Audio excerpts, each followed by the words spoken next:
VIP OEB ene wa woda happy birthday Sarah Quantin Quatin and afi Angelina Samuel so La Paz ene wa woda anti happy birthday Angelina Asamoah of La Paz. Ye bedi komo ye ne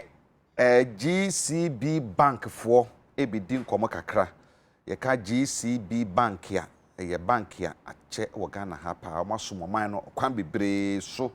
na wo de hihya wo do bi aba na san hihya wo de aba no be chirichiri mu eye G money campaign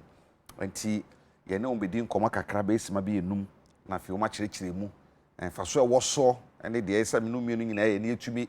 enya the best out of it no and who komo ne bedi nti owura Patrick Asare eye finance manager G money eye GCB Bank wono ena na boju sifitano ono wo chiri hono ha Patrick Asare no enu o ne Patrick Asare no awon Patrick Asare ono na we na boju kwabusa media no ha timi che kut che so bank ni ampa ono finance manager G money share no ono atimicha wana fe Ebenezer Ampadu sales and distribution manager G money wono ena na bodwe fitaa no abjafo makwa ba yenia mo bank no mo ho ye ho ye pa bibia kosoboko ye de urade ase na yesi G money so far mo launch ye na kosi sei se afi ba ko ni bosumi dunia ye de G money ba adwa so na ye share no ne ye ba se ye behwe ye customers eno momo nye customers obi a mobile phone oba bia no o ye betimi ama service no and you start here no ye cash nyame anyunyam say you 2 million customers as ye ka say your customers back 2 million na service no so I see and your 24,000 agents e wo dwa so wow and your 24,000 merchants so a hono betu yesu G money service no e wo across the country ye oba bia let's just say akosoro ntam chin say na mo expect na kura no na we ne say ye pen ntem no lockdown no ene my ya home so kakra but after lockdown no ye too content pa because afi back ni bosumi do audio do 2 million there enya Adekye to I see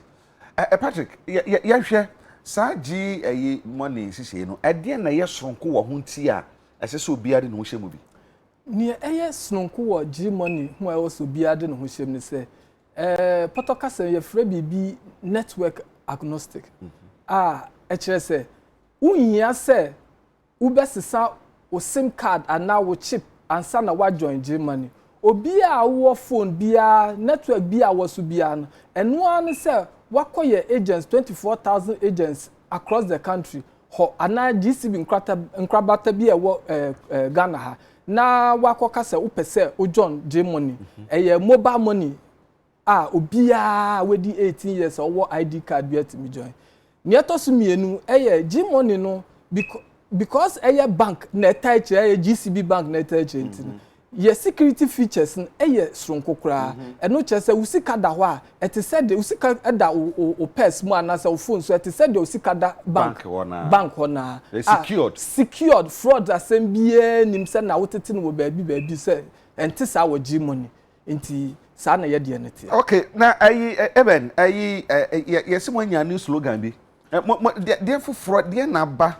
aya fufrontia ama mo G money hihye esisa mo front to mafufuro na Ghana fo nyina hu ye sha se ne ba ne ese papa naba twatum te si ayesi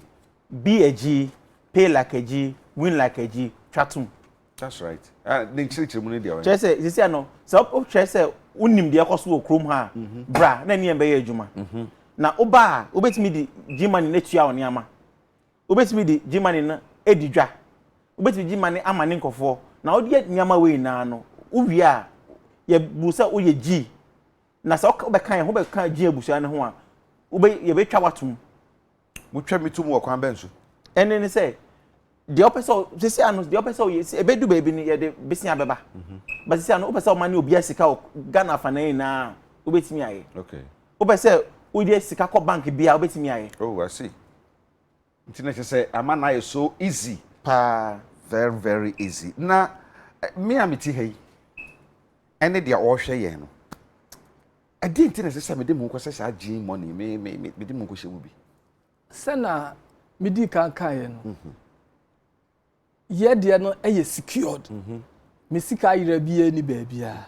Ne to so mienu ye won hihye bebre a eda kwa mu a wo be join ya wo betimi aye ebi ne sen obi ma na sika firi amanone a wo betimi age wo G money so wo betimi ato ade wo G money wo be oh na che say obi ma nim sika na nya fe na me be ba mo ho na me de ba be sign be feel phone so bia oh sa ka be ka e wa let wo phone ni so wakoye nkrabata no ba bia akoyi ye de bosianses enhihye na etudwa enche ubetimi abobosia wo phone so ye wo insurance ubetimi aye wo phone so nti ube join ya niema bebre wo kwan mu a ubetimi aye ni nyina obe wo phone so odadem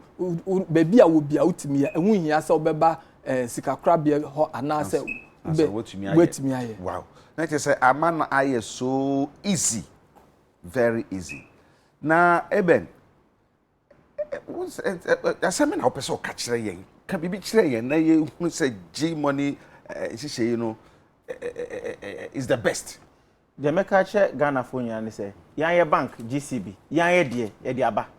bra na ne yembe ye adwuma so wadwuma mu na opeso otre a oba na oni ye adwuma be tre wadwuma nu mama wo se e friend say opeso mani sika ko be bia krom afana be bia o Ghana ha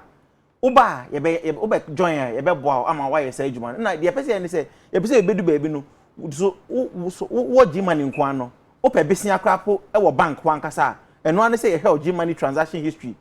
na yakache say be account yen fa besia no to mam wow enti ya basically the yen say ye bo mo build credit history menka ne sa na over time no wetimi enter the formal sector no enti be ka che Ghana phone na say momra me join yen na enemu endi dwambom na yen nyi mbom e wo man nim na mo man so ntumpon mbom. That's it. Pat me so de meka ne say